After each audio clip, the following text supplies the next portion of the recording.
سەبارەت بە بۆردومانەکانی تورکیا بۆ سەرخاکێریم کوردستان و زیانەکانی سەروەر قەرەداغی هاوسەرۆکی ڕێکخراوی سروشتی کوردستان ڕایگەیاند لە ماوەی 10 ساڵدا زیاتر لە 1,300,000 دۆنم زەوی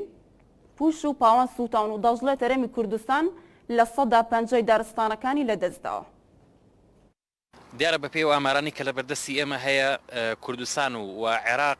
لە ماوەی 50 ساڵی ڕابردووە لە 150 دارستانەکانی لەدەستداوە و پێی ئامارەکانی وەزارەتی کشتتوکاڵ و سەرچاوەکانی ئاویش لە ماوەی 10 ساڵە نزیکەی 1,300,000 دۆنم لە دارستان و پوش و پاوان سوتاون کە لە 135 کەوتنەوەی ئاگرەکان ئەگەڕێتەوە بۆ بۆردومانی بەردەوامی فڕۆکە جەنگیەکانی دەوڵەتی داگیرکەری تورک و هەروەها دەوڵەتی ئێران کەوی لە ڕێگەی تۆپخانەکانیەوە بەردەوام بۆردومانەکە و پێی و ئامارانی کە لە بەردەستی ئێمە هەیە بیانی کە وەزارەتی پێشمەرگە بڵاوی کردوێتەوە لەلایەن سوپای داگیرکەری تورکیاوە 609 هەر جار بۆردومانی خاکی کوردستان کراوە